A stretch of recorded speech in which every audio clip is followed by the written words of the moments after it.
दैनिक जागरण का संपादकीय डिक्टेशन। गति 90 और 100 शब्द प्रति मिनट। 90 शब्द प्रति मिनट स्टार्ट होगा 5 सेकेंड बाद।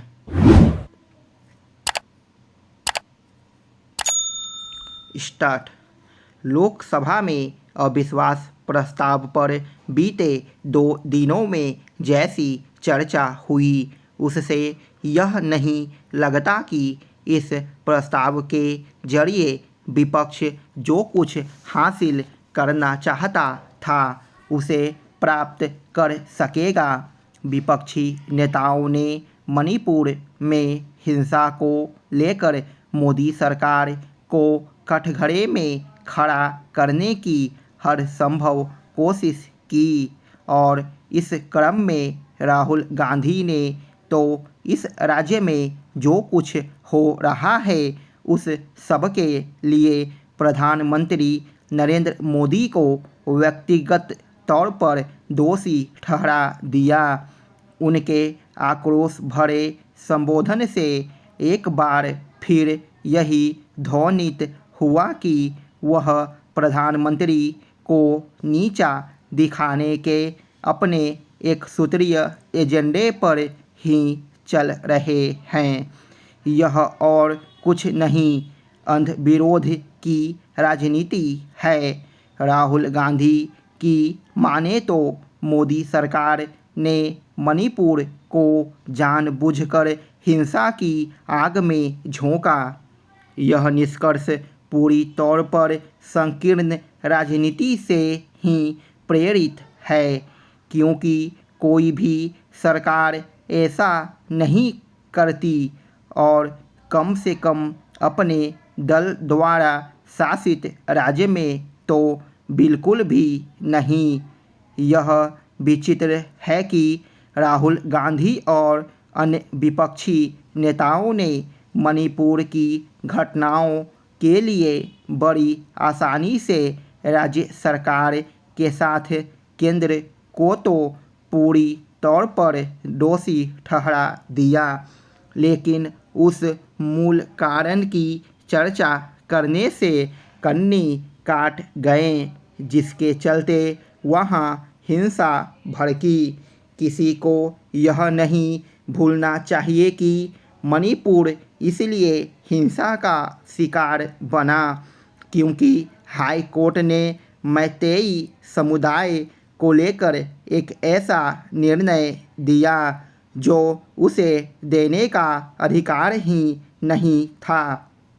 यह ठीक है कि मणिपुर सरकार समय रहते हिंसा पर काबू नहीं पा सकी और इस हिंसा के दौरान महिलाओं के साथ जो अमानवीय और राष्ट्र को शर्मिंदा करने वाला व्यवहार हुआ उस पर भी तत्परता से कार्रवाई नहीं कर सकी। लेकिन विपक्ष को यह विस्मृत नहीं करना चाहिए कि मणिपुर में इससे कहीं अधिक भीषण हिंसा पहले भी होती रही है। मणिपुर तब भी हिंसा का गवाह बना जब केंद्र और राज्य दोनों ही जगह कांग्रेस की सरकारें थी। यह एक सच्चाई है कि जहां भी सांप्रदायिक वैमनस्य फैलता है और जातीय हिंसा भड़कती है वहां महिलाओं को भी निशाना बनाया जाता है। अच्छा होता कि विपक्ष मणिपुर के विषम हालात की चर्चा करते हुए दलगत राजनीति से ऊपर उठकर ऐसे कुछ सुझाव देता जिससे इस राज्य में शांति सद्भाव का वातावरण बनाने में सहायता मिलती। विपक्ष और विशेष रूप से नया बना गठबंधन INDIA भले ही अविश्वास प्रस्ताव को अपनी जीत मान रहा हो, लेकिन इस प्रस्ताव ने तो सरकार को पूर्वोत्तर के विकास के लिए किए गए कार्यों और अपनी अन्य अनेक उपलब्धियों को संसद और उसके जरिए देश को बताने तथा विपक्ष को आईना दिखाने का अवसर ही प्रदान कर दिया। अच्छा हो कि विपक्ष इस पर विचार करे कि उसे इस प्रस्ताव से हासिल क्या हुआ। मणिपुर पर इस तरह की चर्चा तो पहले भी हो सकती थी, लेकिन कोई नहीं जानता कि विपक्ष ने इतने दिनों तक संसद का वक्त क्यों बर्बाद किया। स्टॉप। 100 शब्द प्रति मिनट स्टार्ट होगा 5 सेकेंड बाद।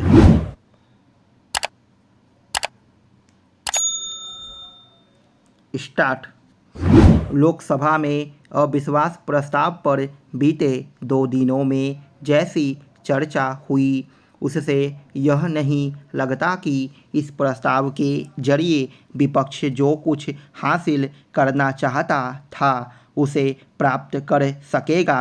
विपक्षी नेताओं ने मणिपुर में हिंसा को लेकर मोदी सरकार को कटघरे में खड़ा करने की हर संभव कोशिश की और इस क्रम में राहुल गांधी ने तो इस राज्य में जो कुछ हो रहा है उस सब के लिए प्रधानमंत्री नरेंद्र मोदी को व्यक्तिगत तौर पर दोषी ठहरा दिया।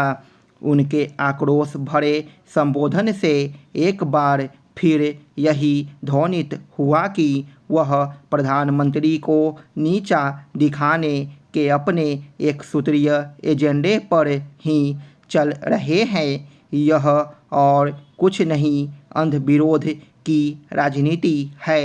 राहुल गांधी की माने तो मोदी सरकार ने मणिपुर को जानबूझकर हिंसा की आग में झोंका। यह निष्कर्ष पूरी तौर पर संकीर्ण राजनीति से ही प्रेरित है, क्योंकि कोई भी सरकार ऐसा नहीं करती और कम से कम अपने दल द्वारा शासित राज्य में तो बिल्कुल भी नहीं। यह विचित्र है कि राहुल गांधी और अन्य विपक्षी नेताओं ने मणिपुर की घटनाओं के लिए बड़ी आसानी से राज्य सरकार के साथ केंद्र को तो पूरी तौर पर दोषी ठहरा दिया, लेकिन उस मूल कारण की चर्चा करने से कन्नी काट गए जिसके चलते वहाँ हिंसा भड़की। किसी को यह नहीं भूलना चाहिए कि मणिपुर इसलिए हिंसा का शिकार बना क्योंकि हाई कोर्ट ने मैतेई समुदाय को लेकर एक ऐसा निर्णय दिया जो उसे देने का अधिकार ही नहीं था। यह ठीक है कि मणिपुर सरकार समय रहते हिंसा पर काबू नहीं पा सकी और इस हिंसा के दौरान महिलाओं के साथ जो अमानवीय और राष्ट्र को शर्मिंदा करने वाला व्यवहार हुआ उस पर भी तत्परता से कार्रवाई नहीं कर सकी। लेकिन विपक्ष को यह विस्मृत नहीं करना चाहिए कि मणिपुर में इससे कहीं अधिक भीषण हिंसा पहले भी होती रही है। मणिपुर तब भी हिंसा का गवाह बना जब केंद्र और राज्य दोनों ही जगह कांग्रेस की सरकारें थी। यह एक सच्चाई है कि जहां भी सांप्रदायिक वैमनस्य फैलता है और जातीय हिंसा भड़कती है वहां महिलाओं को भी निशाना बनाया जाता है। अच्छा होता कि विपक्ष मणिपुर के विषम हालात की चर्चा करते हुए दलगत राजनीति से ऊपर उठकर ऐसे कुछ सुझाव देता जिससे इस राज्य में शांति सद्भाव का वातावरण बनाने में सहायता मिलती। विपक्ष और विशेष रूप से नया बना गठबंधन INDIA भले ही अविश्वास प्रस्ताव को अपनी जीत मान रहा हो, लेकिन इस प्रस्ताव ने तो सरकार को पूर्वोत्तर के विकास के लिए किए गए कार्यों और अपनी अन्य अनेक उपलब्धियों को संसद और उसके जरिए देश को बताने तथा विपक्ष को आईना दिखाने का अवसर ही प्रदान कर दिया। अच्छा हो कि विपक्ष इस पर विचार करें कि उसे इस प्रस्ताव से हासिल क्या हुआ। मणिपुर पर इस तरह की चर्चा तो पहले भी हो सकती थी, लेकिन कोई नहीं जानता कि विपक्ष ने इतने दिनों तक संसद का वक्त क्यों बर्बाद किया। स्टॉप।